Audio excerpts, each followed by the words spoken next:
Ash hopes you have a very good day today. Salutations, folks. I'm Rick Y, and today is February 25th, 2025. In all of my years observing society, nothing has been more perplexing to me than this recent confusion about masculinity and identity. And so for a long time, I was hesitant to call it problematic. Like many who've buried their head in the sand when it comes to things like systemic racism, I wasn't properly viewing the issue from anything but from where I had come up and been raised. So my experience blurred the image of what was clearly very problematic for a lot of folks out there. And my inability to consider it eventually alienated me from those who are truly having a difficult time with this. So I thought I would share my perspective, for whatever it's worth, so that hopefully I can demonstrate what it is that society expects of us as men in a world where everyone is equal and households become less traditional and even more secular. For those who grew up in strict conservative and even religious households, this can be a hell of a culture shock. So much so that I don't expect this video to immediately fix much entirely, but I can spark maybe some thoughtful dialogue. So if you dig news, history, or humorous American hogwash, drop a blue heart in that comment section and don't be afraid to spark up conversation down there.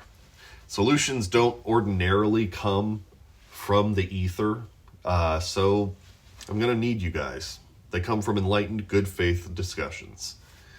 To start off, I want to let you know where I'm coming from, who I am, at least enough for this to be relevant for the thesis of this video, and to show you what we can all find some common ground upon. I'm a white cis male who grew up in a religious poor household in deep red Florida. I enjoy beer, football, explosions, and cheeseburgers. I'm looking forward to getting my tax refund so I can update my fishing gear and have another reason for my wife to yell at me. I'm a veteran of the armed services, specifically the Navy, where I served half a dozen years as an FMF corpsman. I worked and lived with Marines and eventually the Wounded Warrior program out of San Diego.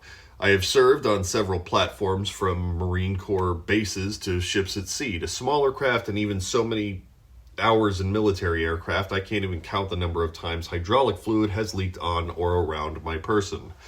I have firearms and I enjoy taking them to the range. I smoke and grill as often as possible. Although beyond changing tires and oil, I am completely lost and uninterested with what is under the hood of a car. My interests were more biological and anatomical. You show me a catalytic converter and I'll show you the acromioclavicular joint in your shoulder. Tomato, potato. Beyond zooms, for every metric I have been raised, I am an old-fashioned masculine dude, guy, man, bro. However, I am also a stay-at-home dad and a homemaker who maintains a healthy, nurturing environment for my daughter where she gets all the love and affection that she wants and more. I cook, I clean, and I do the laundry. I have a garden in my backyard and a flower bed in my front yard, both of which I take great pride in. I'm actually really excited about the colors that will be in the front yard this year because I just put in some snapdragons and hollyhock. I organize and I make sure the bills are paid and we are keeping up on the finances. I also take my daughter to and from school and every day find the time to bring her to the park.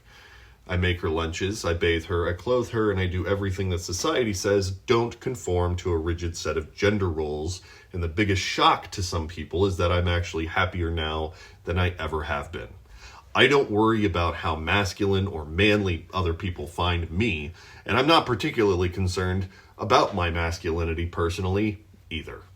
To be quite honest, I don't spend my time judging other people along those lines, so I guess that's a good place from which to start. I am friends with both masculine women and feminine men. The conservative environment I grew up in says that what other people are doing isn't my business if it keeps them happy and doesn't affect me.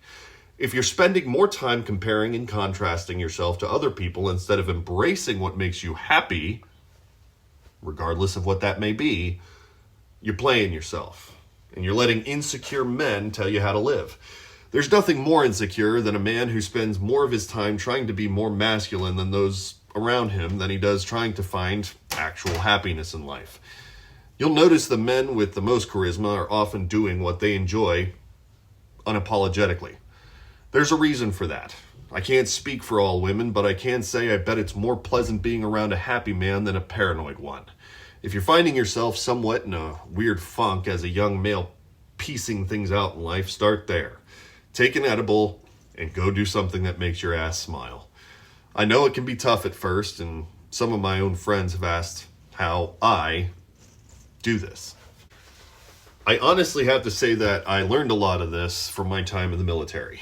The things that I learned and the experiences that I had. From boot camp to deployment, males and females are separate. The birthing and heads are all separated. Yet it's imperative that we all keep our living spaces cleanly and our personal hygiene on point. Oddly enough, we never once needed to rely on females to come in and clean up after us. We swept, we mopped, we dusted, we wiped, and we got all the nasty little bits out of our toilets and showers. We had field day every week for both our work and our living spaces when we live in barracks, and again, all separated by gender. Men clean the men's rooms and women clean the women's rooms. It became abundantly clear to me early on that there weren't differences between the home and living on a ship. Every sailor is an active member of the mission and responsible for keeping that ship afloat. Every sailor is a damage controlman and every sailor is a fireman. We knew that we all had our jobs in the Navy, but it was incumbent upon us as the team to keep the ship running smoothly and on course. The same goes for a household.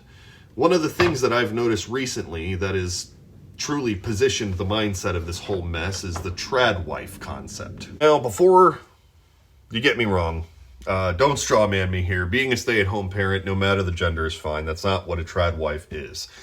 If you're happy and you're able to be at home and hold it down, more power to you. I'm happy that you're happy. But the trad wife phenomenon is a new standard of living that people have conceptualized in their own minds as to what conservative homemaking is all about.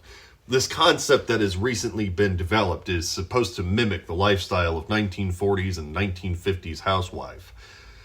The glaring issues with that are that life then wasn't like what it's being portrayed to as today. The average American was receiving more than enough as a single person to sustain one person taking care of the whole house. The problem is the other issues like the abuse rates and alcoholism and drug abuse. Traditional family values folks don't like to mention the shockingly high drug abuse in the American household back then. In fact, amphetamines, basically meth, was referred to as mother's little helper. Due to the expectations of fully caring for a household, children, and men who were nothing but large children, housewives in traditional homes would commonly turn to substances like Benzedrine and Dexedrine. These were prescriptions that were pushed on them so they could keep up with expectations around the house. Then there was the widespread abuse of barbiturates that helped wives from what doctors called hysteria. Some of the commonly prescribed wife be good pills were Seconal and Nembutal and Amitol.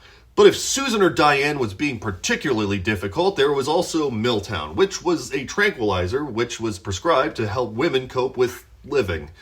On top of the fully stocked medicine cabinet, there were also vast amounts of alcohol consumption. The reports of women having hidden bottles in AC vents and under beds so their husbands wouldn't ever find out were abundant. What tradwife women and men don't seem to understand is that perfect housewife was often chemically sustained without any regard to her health and safety long term. Another issue with this tradwife myth being more enjoyable than it was regards domestic violence. Not only were there no legal reparations for men who beat the hell out of their wives, it was also socially tolerated. Since marriages were legally seen as perpetual consent, the husband also had the legal right to force himself sexually upon his wife in all 50 states. Culturally, clergy, police, and even doctors would tell women that they should do better so as to avoid the physical abuse. And the worst part of all of this was that divorce was not an option. There was no escape. If women tried leaving, they would often lose custody of their children, and the law was structured in a way that would punish a woman for seeking an exit to her suffering. I can't tell you enough how easy it is that people try and romanticize this tradwife movement as a golden age of American society. But the only way to keep this way of life was to strip women of their personal rights and dignities, their autonomy and legal protections from domestic abuse and exploitation. The traditional family structure and that environment relies not upon mutual respect, but that of control and manipulation. Not to mention, if you are in that lifestyle for the entirety of your young adult life, and the man chooses to leave you for a younger woman, you're high and dry without experience nor employment to help dig yourself out of that situation. It requires a woman depend so much upon their husband that life can be easily perceived as impossible outside of the marriage. And that is not by accident. To the men out there who also want this lifestyle, I can't imagine why. First off, the financial burden alone is insanity these days. Trad wife lifestyles also depend on affordable housing and people who aren't strapped with healthcare or student loan debt. If you take on the entirety of the finances, what happens if you get fired? Also, do you want the aesthetic of the trad wife or the reality? Because making sourdough for Instagram and scrubbing toilets on the daily are two entirely different things, fam. Girls are not raised to be housewives anymore, and the chances that you'll end up saddling yourself with somebody who isn't actually into that lifestyle is much higher these days. If you're trying to build yourself a good life, wouldn't you want a partner who is contributing in a way that appropriately balances your relationship with them? Another issue with this expectation and lifestyle is that many trad wife and conservative influencer preach submission to the husband, which, as I mentioned earlier, can quickly turn into complete dependence. When that happens, the husband can actually turn into a father figure rather than a partner. This can lead to resentment, emotional and intellectual stagnation, and eventually a lack of real, true intimacy with your spouse. In this case, you no longer have a life partner. I can understand that things can seem difficult in a world where masculinity is seen as challenged instead of another vital piece to a larger puzzle that is the human experience. It isn't greater, nor is it worse. The reality is that most men can't afford to have a trad wife, and most women today aren't even interested in it. Along with everything else a woman is socially expected to be, being your mother shouldn't be one of those things. Relationships are not power dynamics. They're mutual partnerships between two or more consenting people. Men, hear me when I say that your masculinity doesn't revolve around how you look or sizing up every person, because not every person is sizing you up. What I have come to understand in my life is that none of it matters anyway. How you act behind closed doors, being there for your kids, cleaning up after yourself, learning how to cook some basics. These aren't housewife duties, but life skills that should be a shared burden on every person who lives within the home. If two people in the house are working full-time, then time management is your biggest hurdle. Don't make this more complicated by wondering whether or not your actions would be perceived as masculine. I understand that a lot of y'all won't agree with this immediately, and that's understandable. I'm not perfect. But what I can say is that there's more to this singular universal life than the superficial. Trust me, girls want a big man to cuddle with, but women want a loving partner who will share their burdens. They don't want to be your mother. They want a happy man who will also help them maintain a thriving life. And a happy man is a confident man. Stop making everything so complicated and be you. Everything will fall into place after that, and after you unapologetically accept yourself for who you are and what you enjoy in this world. If anything, that's all any of us really want. Anyway, I hope I've helped anybody out there with any advice that they needed. And thanks for hanging in there with me. If you dig the content, drop that heart and consider liking and subscribing. It would mean a whole heck of a lot. Y'all come back now. You hear?